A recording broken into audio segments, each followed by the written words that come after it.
Everybody seems to love chunky pets. All across the internet and social media, you'll find compilations of overweight pets that elicit comments like, "Oh, he's so chunky, he's so cute," and "Oh, she looks so huggable." You'll even find accounts that are completely centered around content of overweight cats and dogs garnering hundreds of thousands of views, where the owners are essentially profiting off of their pet's illness. It has seemed to many people that the number of overweight and obese pets has been seriously increasing over the past 10 to 20 years, with concerns for everything from dogs and cats to horses, birds, and reptiles. No species seems to be immune to this issue, but with the effects of social media and influential content, it does beg the question, are we just noticing pet obesity more?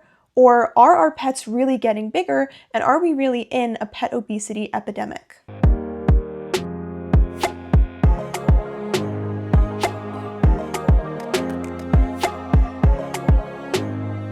Hey guys, welcome back. This video has been highly requested. I know it has taken me a while to get to, but this video required a lot of research hours, and with school starting up again, I got a little bit sidetracked. But today we are finally diving into the topic of pet obesity and the pet obesity epidemic. Also, if there's anything weird happening with the lighting, it's because the sun is like the clouds are going in front of the sun, and I have windows here that I can't really fully cover because the room will get too dark. So if the lighting changes, that's because the sun is screwing me over. And before we get into the video, take a quick second to check and see if you're subscribed, because most of you that come back and watch content regularly on this channel aren't subscribed, and you might want to change that. So if you do, this would be a good time to do that. Now, we will get into the topic of pet obesity in a second, but first I do have to make a quick disclaimer. I know that some of you guys get really annoyed when I make disclaimers, but with a topic like this, I am just trying to reduce the amount of hate that I am inevitably going to get. Anytime you talk about a sensitive topic like obesity, you risk accidentally offending someone and inciting anger, so I need to make two things really clear. Number one, this video is not intended to hurt anyone's feelings, make anyone feel ashamed or insecure. This video is meant to educate on the rising problem of obesity in pets, how it affects their health and their quality of life. I am not calling anybody a bad owner or a bad person. Number two, this video is about pets, animals, non-human animals. Yes, humans do play a role in this issue, but this video is about pet obesity, not human obesity. I'm not comparing the two issues. Please do not watch this video and assume that what I am saying about animals is applicable to humans. I've received some pretty nasty comments in the past from people who were taking something that I was saying about an animal and an animal health condition and directly applying it to humans and accusing me of supporting harmful ideologies, when absolutely nothing that I said in the video was in any way, shape, or form applicable to humans. So I need to make it very clear. Yes, there can be similarities between obesity in pets and obesity in humans. The health effects can be very similar. But when I say something like, this breed of dog needs to be within this weight range to be healthy, and if they're above it, then they likely need to go on a diet because it's not okay to leave that dog overweight and do nothing, I am not talking about people. I am only talking about that dog. I feel like I shouldn't have to make this disclaimer, but some of the comments I've gotten recently have broke something in me, so I feel like I just need to be really, really clear. What is pet obesity? Obesity in pets is the accumulation of additional or excess body fat on an animal. On many animals, excess body fat is really easy to see, but on other animals, it can be a little bit trickier. Many people are actually very desensitized to overweight pets and don't have a great sense of what their pet is actually supposed to look like. This is a very common issue amongst horse owners in particular. As equestrians, we are very desensitized to overweight horses. We assume that we should see and feel absolutely no rib, because if you could see or feel them, then that means they're too skinny. Yes, in a lot of horse breeds, you don't want to see much rib, and in other horse breeds, you don't want to see any rib at all, but in all horses and all other mammalian pets, you should always be able to feel their ribs with light pressure. For a lot of animals, you want it to be kind of like the back of your hand. You know how you can sort of see the bones in the back of my hand, depending on the lighting. In some lighting, you're not going to be able to see them at all. In other lighting, you're going to be able to see them just kind of barely, but you can always feel them when you just run your hand lightly over the bones in your hand. It's kind of like that. At what point an animal is considered obese varies a bit species to species, and what methods are used to determine obesity varies as well. With smaller pets like dogs and cats, it's super easy to weigh them, so we can just go off of weight percentages. Both dogs and cats are typically considered obese when they weigh about 15 to 30% above their ideal body weight. Sources vary, some say 20%, some say up to 30, some say as low as 15, I even saw one that said 10. There's really no clear-cut rule, and these percentages are going to vary a bit breed to breed and individual to individual, but that's a bit of a guideline range. Birds are typically considered obese at 15 to 20% over their ideal body weight, and animals like rabbits and guinea pigs, horses and reptiles follow more of a body condition scoring system. With rabbits and guinea pigs, they are typically considered obese when you can no longer feel their backbone and ribs and their stomach bulges out, or in the case of guinea pigs, the stomach drags across the ground as they stand. Pet rabbits are also usually considered obese when they are more than 15% above their ideal body weight, but these body weight standards are breed specific. They only apply to the purebred rabbits, so crossbreeds are more difficult to assess this way, meaning that we have to use body condition scoring systems to be more precise about whether or not that individual rabbit is overweight or not. Guinea pigs are also often considered obese when they weigh more than 1,000 grams, but again, this can vary breed to breed depending on if your guinea pig is purebred or not and what breed they are, whether or not they're male or female.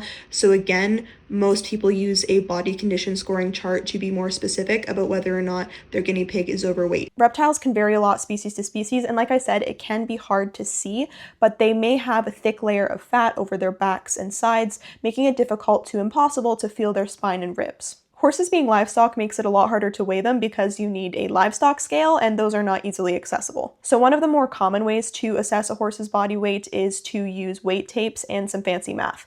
It's not perfectly exact, but it kind of gives you a bit of an idea of how much they weigh. But assessing body condition and obesity in horses is most commonly done with a body condition scoring system like the Henneke Body Condition Scale. So you don't actually have to know how much your horse weighs to know whether or not they're overweight or underweight. Horses are usually considered obese when they score at a 7 or higher on the Henneke Body Scale. And to be totally transparent, my own horse scores at a 7 on the Henneke scale. Not just from my own assessment, but also from her chiropractor's assessment, and I trust her judgment on such things way more than my own. So I know the struggle of having an overweight pet and trying to get them back to a healthy weight. We have made some serious progress over the past year, but she's not where we want her, obviously. And with her arthritis being so severe, it affects her soundness at a trot and a canter, so it's unlikely I will ever be able to get her down to the perfectly ideal weight, but I'm still going to keep trying. The two main causes of obesity in pets are overfeeding and underexercising. A lot of pet owners conflate food with love. They give their pet just a little extra food because they love them so much and they want to make them happy. A lot of people will commonly give their dogs table scraps because they feel guilty with their dog staring at them while they're eating. Trust me, I get it. Owners of pretty much every animal species use treats as a way to express love, and often they don't actually know what ingredients are in those treats or how caloric those treats are. An extra little bit of food or a treat after dinner doesn't seem like much, but if you start doing that every day, it's going to add up. And a small animal is going to put on a noticeable amount of weight and become overweight or obese much faster than a larger animal or a human would. 5 extra pounds on a 10-pound cat is going to be a lot more noticeable and have much worse effects than 5 extra pounds on a human or 5 extra pounds on a horse. For many pets, I find that the cause of weight gain can be something as simple as the owner not following the feeding instructions on the bag. I have seen so many videos of owners learning what the proper amount of food for their animal is, and they are always shocked because they just eyeballed it up until that point. That being said, for horses, a lot of the time, if you do follow the feeding instructions on the bag, you'll end up overfeeding them, but that's why it's important to talk to your vet because it varies species to species, right? For a dog, I would say, unless your vet tells you otherwise, always follow the feeding instructions on the bag. For a horse, I would say it is very rare that they actually need the amount that the bag tells them to. When I had Polly on grain back a few years ago, and I was told follow the feeding instructions on the bag, I looked at the bag, the amount of grain it had me feeding her, because it's done by weight, right? And Polly's about 2,000 pounds.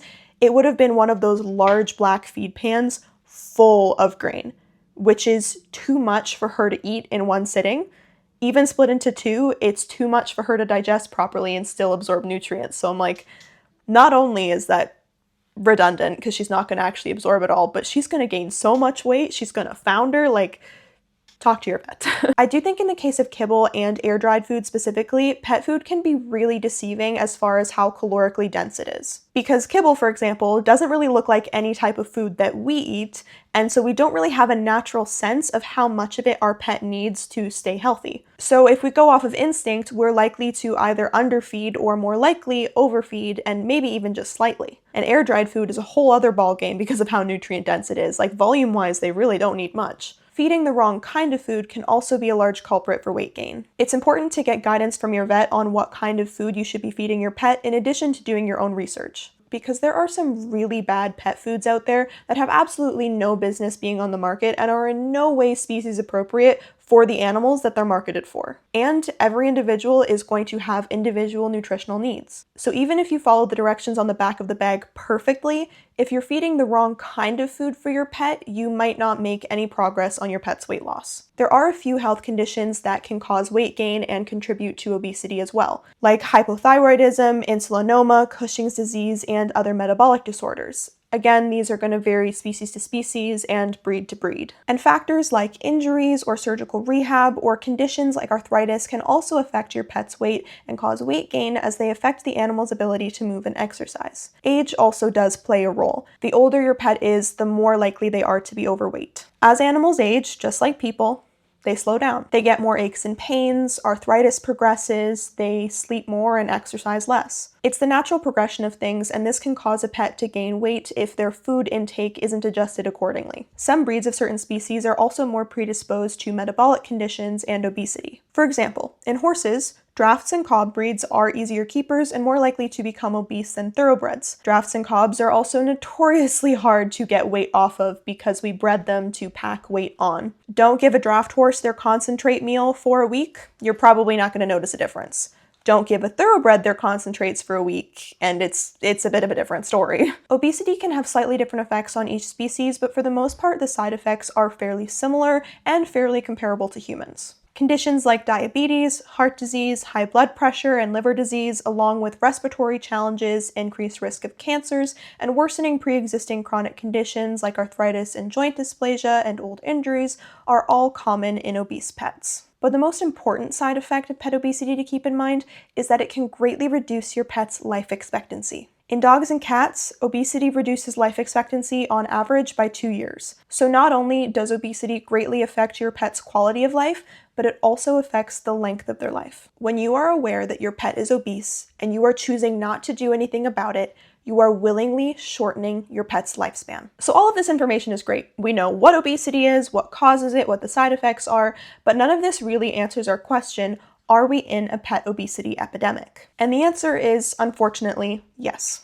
Veterinarians across specialties and disciplines pretty much unanimously agree that yes, we are in a pet obesity epidemic. The prevalence of pet obesity has been drastically increasing over the past 10 to 20 years. While ratios of ideal weight to overweight pets vary from species to species, all the numbers tell a similar story. There are many animals for which we don't have definitive numbers, like species of rodents, reptiles, and birds, but even for those animals, we have accounts from professionals who work with those animals. And most of them agree that at least half, or very close to half, of the animals that they see are overweight to some degree. As of 2022, 59% of pet dogs and 61% of pet cats were classified as obese. In dogs, this number increased from 56% in 2018. Obesity in the overall horse population isn't quite as high as in dogs and cats, with some estimates being between 31 to 45% of horses being obese. But honestly, if you want my opinion, I think the number is a lot higher than that. Equestrians are seriously desensitized to overweight horses. It is very much a normal thing to say, I want a nice fat horse. Which to some people just means, oh, I don't want a horse that's too skinny, but to other people it means, we want chunk, we want roundness, we want a fat horse. Obesity is even more common in easy keepers and ponies, with one study reporting 72% of adult ponies were overweight or obese. A 2022 survey done by the Association for Pet Obesity Prevention offered some interesting insight into the mindset of some of the owners of these overweight pets. This survey, staying consistent with results from other surveys, showed that many dog and cat owners failed to recognize when their pets were overweight. When asked by a vet to evaluate their dog's body condition, 32% of owners of overweight or obese dogs classified their dog as ideal or normal weight, and 28% of cat owners considered their cat's body condition normal when a vet classified them as obese. I'll link the survey down below if you're interested in reading more of the results. There were a lot of questions that were asked that I just don't have time to get into today. But these results highlight a common culprit that we see in pretty much every animal welfare issue: a lack of knowledge and education. A lot of these owners genuinely just didn't know that their pet was overweight, likely because they have no context for what a normal weight for that breed of dog or cat is. And yes, in some ways they are responsible for that lack of knowledge, because when you get a pet, you need to be doing the research necessary to find out what it takes to keep them healthy. But I think their veterinarian should also be responsible for telling them that their pet is overweight. I'm shocked by how many people I've heard say, well, my vet never told me my dog was overweight, because I find it really hard to believe that a vet presented with a 55-pound beagle isn't going to say anything. I think a lot of the time these veterinarians are telling the owners. I think probably the majority of the time they are telling the owners that there's a weight problem, but I think that sometimes people just don't hear things they don't want to hear. Or maybe some vets sugarcoat it a little bit too much. I've also heard accounts from some vets, on social media that say, sometimes we get so desensitized to it because we see so many overweight pets that sometimes, we don't say anything. And it's not because we don't see a problem. It's just because, oh, that's like the 10th fat dog I've seen today. So I'm just, it's kind of like same idea of like in one ear out the other. I'm not trying to blame the vets or the owners here. I'm just trying to look at multiple perspectives, because I think there is definitely an aspect of many, many vets telling owners, hey, your pet is overweight, and the owners either, not hearing it, not understanding it, or hearing it and choosing to disregard it because they don't agree. But I'm also sure that there is a level of some vets who are just so overworked, tired, and in some ways desensitized because they just keep seeing the same problem over and over again. Like, I think there's probably a lot of different factors that play into it. If you're watching this video and you are now wondering if your pet might be overweight, here are some tips to help start making improvements. Number 1, always talk to your vet. Do not just take advice from YouTube. I should not be your primary source of information. Your vet can do a thorough exam and determine whether or not your pet is overweight and help you put together a plan. It's best to make diet and exercise changes under your vet's guidance. If you want to try and gauge your pet's weight or body condition before your vet appointment, there are a lot of body condition scoring charts available online. If you just type in your pet's species and then body condition scoring chart, you should be able to find one. The other thing you can do is, if you have a pet like a dog or a cat or a rabbit, something that you can easily pick up without hurting yourself, and you have a human scale, is you can step onto the scale and then write down how much you weigh, get off the scale, pick up your pet, step onto the scale, write down the new total, and then subtract your body weight from the new total number, and that will give you your pet's weight. Make sure to properly measure your pet's food following the instructions on the bag or your vet's instructions. Making sure to incorporate some daily exercise into your pet's routine is going to be very valuable, as will limiting human food and limiting treats to no more than 10% of your pet's diet. I know that many people find overweight pets cute. They look so huggable and squishable, and sometimes you might be inclined to allow your pet to stay in that state, whether for your own benefit or because of attention that you get in person or online. But the truth of the matter is that chonky pets are not cute.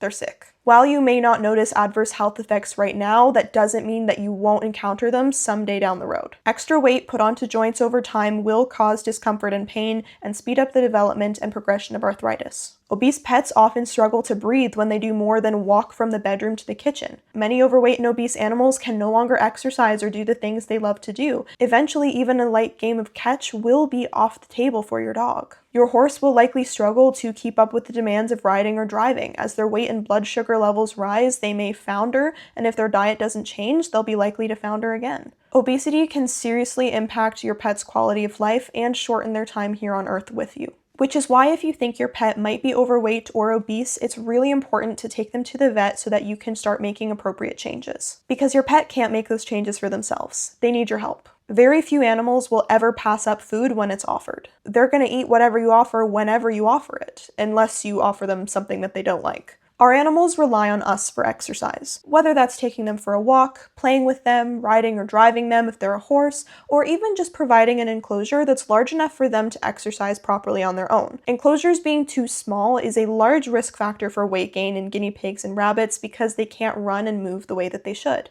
Animals can't think into the future. They don't know what the consequence of eating that extra treat is going to be. They don't know that every time they eat that extra meal that you offer, they may be shortening their own lifespan. That's why it's so important that we monitor and track their exercise and their meals. Our animals rely on us for everything, including keeping them in a healthy body condition so that they can live life to the fullest for as long as possible. I know sometimes it can feel really embarrassing to have an overweight pet, especially if you have a pet that's a really easy keeper. Sometimes you keep going back to the vet and your pet hasn't lost any weight even though you're doing all of the right things that you should be doing.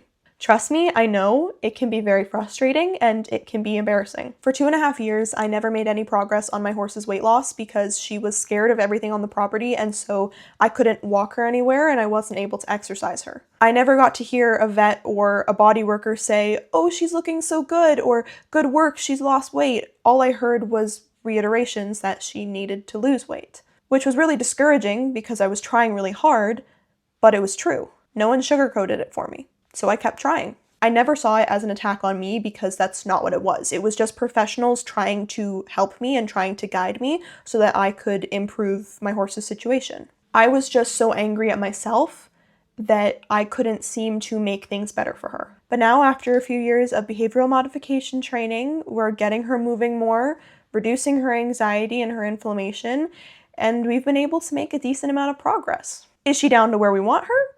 No, not even close. And I don't think I'll ever be able to get her down to a perfect weight, but I'm going to keep trying because it's going to take some of the load off of her arthritic joint. It's going to make her more comfortable. It's going to make it easier for her to move, and that's all good things. So if you're feeling frustrated, discouraged, or embarrassed, just know that you're not alone. You care and you're trying, and that's what matters. Okay guys, that is it for today. I hope you enjoyed or maybe learned something. Originally, I was going to go more in depth on each of the individual potential health conditions that could arise from a pet being overweight, but once I was doing the research, I realized that I would have been here all day if I had done that. I had to seriously cut down. I had like 15 pages of research notes for this video, and I had to cut that down into like a 9-page script. And it's only still that long because I added personal anecdotes. There's so much more information about this topic available, and if you're interested, I would really recommend that you look into it yourself. I'll have all of my sources linked in the description if you want to take a look. Again, please remember that I am not a veterinary professional, so please do not just take my word for it. Contact your vet if you need guidance. This video is not meant to be medical advice. It is meant to be an educational piece on the dangers of obesity in pets. Remember that you can follow both me and Padfoot over on Instagram if you want to see us over there. I'm currently taking a bit of a break from TikTok because it's just exhausting and toxic, but my account is still there if you want to go watch my old videos. I hope you guys enjoyed this video, and until I see you in the next one, please remember to think critically.